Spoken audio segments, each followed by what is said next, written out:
Welcome back. Welcome back. You may Diamond K in here, of course.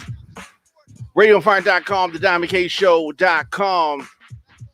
So much to get into, so much to talk about. Tonight's program, of course. Make sure you hit that subscribe button on YouTube.com/DJ Diamond K. So, Donald Trump Jr. has tested positive for coronavirus. The son of the current president infected with the disease that has hammered the White House in recent months. Father has it, or has had it, rather, and others. And now the son of the president has it. Reportedly, he is asymptomatic. 42 years old. And he makes frequent public appearances without a mask. He talks cold cash trash. And he's been at numerous super spreader events. Now he has the coronavirus. He is in isolation, reportedly at his cabin. According to a spokesperson, says that Don tested positive at the start of the week and has been quarantining in his cabin since the results. That's what they're saying. And so they want to stress that he's asymptomatic. But we do know that their family has a very very limited relationship with the truth.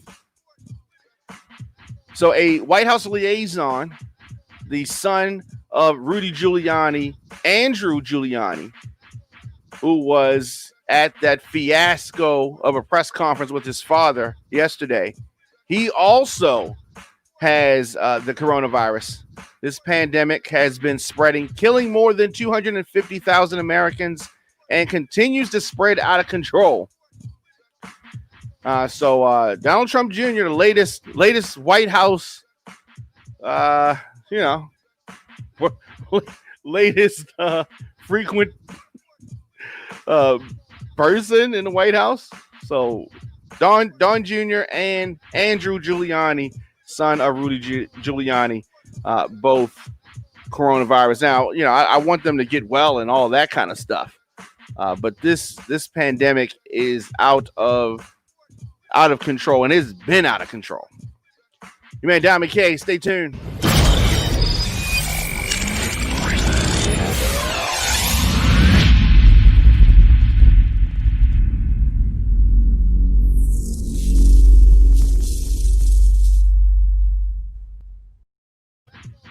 So Kyle Rittenhouse has been released from the Kenosha County Jail. His bond has been posted. Now, you remember Kyle Rittenhouse, the Illinois teen charged with fatally shooting two protesters in Kenosha, Wisconsin over the summer.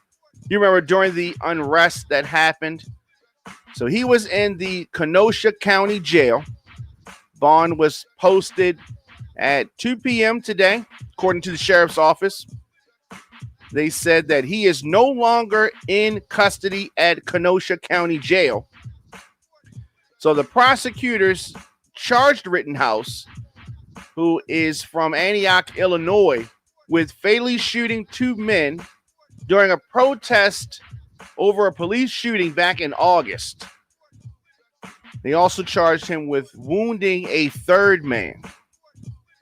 So Rittenhouse, who has become a darling of the right, faces multiple counts, including intentional homicide and illegally possessing a gun. His attorneys claim he was acting in self-defense, right? So let's keep in mind he's a teenager. He's from Illinois and he's in Kenosha doing some stuff that he wasn't supposed to be doing, possessing a gun and he wasn't supposed to have. So the case has been, as I said, a rallying point for Republicans and conservatives who are upset over the destruction of property that happened during protests across the country this year. So these conservatives never get mad at the reason for the protest. They get mad at things that happened during the protest, never get to the source of the problem, going around in circles. But Rittenhouse turned himself in to the police in Antioch the morning after the shootings. And the police were just, they were so nice to him. And this guy walking to them with a weapon, that wasn't a threat to them. That wasn't a threat to them. It's unarmed black people that are the threat. But an armed white teenager illegally possessing a gun, they didn't feel threatened by that at all. Rittenhouse was later extradited to Wisconsin, and his bail was set at $2 million. So this Rittenhouse character is actually doing interviews. He did one earlier this week with the Washington Post, and that's where he revealed that the gun he used in the shooting, check this out, was purchased using money he received from an unemployment check during this coronavirus pandemic. Rittenhouse, 17 years old, could not legally purchase a weapon himself, so he got a friend, an older friend, to buy it for him. He admits this. It's also in the police report. Rittenhouse said that I got my $1,200 from the coronavirus Illinois unemployment because I was on furlough from the YMCA and I got my first unemployment check. So I was like, I'll use this to buy it, he told the Washington Post. So Rittenhouse could not own a gun. So he found someone older to illegally purchase it for him, right? And then he used his unemployment check to buy this gun. Prosecutors have charged a Wisconsin man with supplying him the gun. So there you have it. I'm going to definitely follow this case. I hope that they throw the book at this murderer, because that's what he is. He's playing this self-defense card, which is convenient right now. Kyle Rittenhouse, what a piece of crap.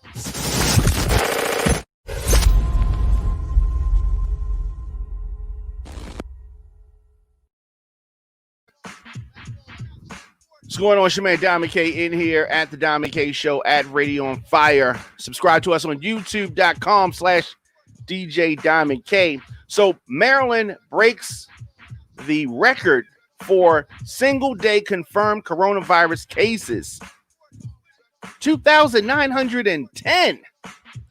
These last 2 weeks, Maryland has continued to break its own coronavirus records, and we're going in the wrong direction. This is not a good thing. So yesterday, Maryland broke its previous record for the highest number of coronavirus cases. Maryland recorded a 2,910 additional cases, bringing the overall total to 174,733 confirmed COVID-19 cases. Yesterday also showed that hospitalizations remained over 1,000 for the second consecutive day, and that the positivity rate increased to 7.19%. What is going on, Maryland? We got to get this together. It has been more than 2 weeks that every day coronavirus cases have increased by more than 1,000. 3 of those days, it increased by more than 2,000 cases. Now, this recent trend caused Maryland Governor Larry Hogan to restore some previous coronavirus restrictions. And I mean, his hands were tied. What else could he do? Some people still upset about that.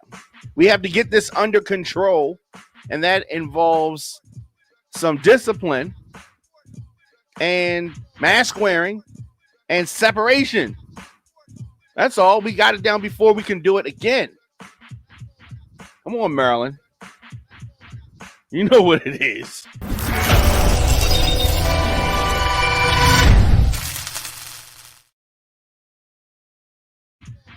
So earlier in the year, not that long ago, we lost Chadwick Boseman, the actor who Black Panther, many other films. So his widow has received a court ruling about his almost $1 million estate. Chadwick Boseman's widow has been appointed the administrator of his estate. So you remember he was 43 years old. He died from cancer. He did not have a will. Now, something about this just makes me uncomfortable, but I guess maybe I'm overreacting. Okay, so Simone Ledward is his widow's name. Beautiful lady. So she filed a petition to be the appointed administrator last month, and the court has granted her that authority. So no one knew that they got married. They got engaged last October, and Boseman has known that he had this terminal cancer since 2016. So anyway, didn't leave a will. He has parents, no kids. So the court order, which People Magazine was able to get a copy of it, but Ledward is now the personal representative with limited authority of her late husband's estate. The estimated value is just under $1 million, and the court requires her to submit a $939,000 bond along with the final distribution of the estate by February 22nd, 2021. So I'm sure that he has some other assets, more than likely. But Boseman and Ledward got engaged October 2019. And a post that announced the actor's passing in August confirmed that they got married at some point before his death. Stated that he died in his home with his wife and family by his side. Nobody knew he got married. That's the part that just has me like, was he in his best mind? Those kind of things. Maybe he did this to protect her. Maybe he wanted her to have this. But if he was in the sound mind to do that, why didn't he leave a will? No. Yeah, I can't think for him. It's hard for me to understand what was going through his mind, and maybe I'm overthinking this and Monday morning quarterbacking. So the full statement read, this was the full statement. It is with immeasurable grief that we confirm the passing of Chadwick Boseman. Chadwick was diagnosed with stage 3 colon cancer in 2016 and battled with it these last 4 years as it progressed to stage 4. A true fighter, Chadwick persevered through it all and brought you many of the films you have come to love so much. Yeah, so I mean that was the statement at the time. He died without a will, and seemingly he protected her by doing this. So she is the administrator. It just seems odd to me that he was diagnosed with this colon cancer 4 years ago. Knew that it was terminal. That puts his marriage to Taylor, who he reportedly dated since 2015, in a new light. They've been dating all along. Why'd they get married just towards the end of his life? Guess we'll never know the answer to that.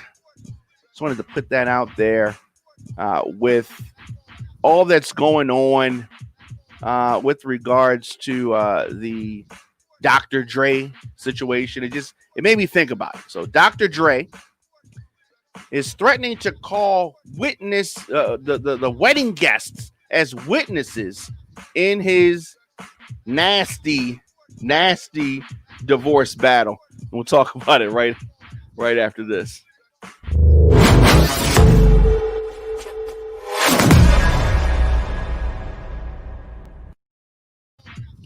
So this divorce battle between Dr. Dre and his estranged wife is it gets weirder and weirder by the minute. So Dr. Dre says that he is going to call some people that went to their wedding. Now, of course, we remember that she is claiming that Dr. Dre tore up multiple copies of the prenup agreement in front of her 2 to 3 years into their marriage. So why would he tear up multiple copies? That would lead one to believe that wasn't the original, right? So whatever he did in front of her, that wasn't the original. That wasn't it. Could have been anything on that piece of paper. So she initially filed for divorce in June. She made no mention of the prenup at that time. Now she alleges that Dr. Dre, who's worth $1 billion, forced her out of their home on or about April the 2nd and quickly plotted to secretly transfer their assets and to deny her equal share. Let's keep in mind, Dr. Dre is no angel, but, Mrs. Young, she can't produce, she can't rap, she didn't make beats by Dre, but she wants half of all this stuff. And she is seeking close to $2 million a month in spousal support, as well as $5 million in legal fees. Oh, you know that the attorneys are pushing for this. She does not work. She's been a kept woman. She claims to have played an important role in Dr. Dre's career. But she don't know how to work no drum machine. She can't DJ. What is she doing? Right? She also said that she was an integral part in the naming of the Aftermath record label. And she later filed another lawsuit claiming that this one's crazy. She claims that she co-owns the trademark of Dr. Dre's name, along with The Chronic from 1992, the album, the classic, one of the best hip-hop albums of all time. She claims that she owns that. They have 2 kids together, a 23-year-old son and a 19-year-old daughter. So, it's been ugly. It's been ugly. So the part that is really confusing is this. Why, you may ask, why is Dr. Dre threatening to have the people who witnessed their wedding, why is he threatening to call these guests as witnesses, and what could they bring? So he's threatening to summon all of the wedding guests from 1996 in this divorce battle. So he split up earlier this year. We talked about that. They got married in some secret ceremony in Hawaii in 96. And though as little is known about this wedding, the prenups, the nuptials, who was in attendance, we don't know any of this stuff. But it appears that there were 15 to 20 guests, and the 55-year-old music mogul may ask them to help prove he did not coerce his estranged wife into signing the prenup. So she has claimed that she was told to sign the document prior to the wedding, but that Dre tore it up later in a romantic gesture of love. So I guess they're trying to say that she was forced to sign it that day on the spot, and maybe some people, Dr. Dre saying that people can witness that she was not under any duress. Dre said he would like to identify by name and most current known address and telephone numbers all of the people who attended their wedding, because they are potential witnesses regarding her claim of duress, that she was allegedly pressured into signing the agreement. So it is interesting. She's saying that he demanded she sign a prenup agreement prior to the wedding, and she was left with no option but to unwillingly sign. She says, I was extremely reluctant, resistant, and afraid to sign the agreement, and I felt backed into a corner. She's going to try. Is she going to try to Me Too this? What? He had power over her? Come on now. I don't even understand why this is going on like this. He has a prenup and she signed it, so she's admitting that she signed it. Then she comes up with some foolishness like he ripped it up. Doesn't make sense to me. Let me know your thoughts in the comment section. Instagram, Facebook, Twitter, LinkedIn, TikTok, at The Diamond K Show, at Radio on Fire. Go to the comment section real quick. Okay, so it says, watching your video on Aaliyah right now, it's pretty good. A lot of people were biased and ignorant in the comments, though. Absolutely. I remember that episode. I definitely got I definitely ruffled some people's feathers with that one, talking about Aaliyah.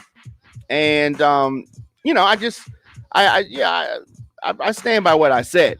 Definitely check that one out. But that definitely ruffled some people's feathers. I haven't checked the comment sections in quite some time. But some people were some Aaliyah fans were upset with me. I don't know if they were upset with R. Kelly for marrying her, but they were upset when she was 15. But they were upset with me for critiquing her. Okay. Definitely. I will be back here tomorrow, 12 noon, in the mix. Saturday and Sunday in the mix, and 7 p.m. For the Best of the Diamond K Show, also Saturday and Sunday. So it's been a blast, and definitely people hit me up all the time. Instagram, Facebook, Twitter, LinkedIn, TikTok, at The Diamond K Show, at Radio on Fire. Make sure you subscribe on youtube.com/DJ Diamond K. I will see you guys 12 noon tomorrow.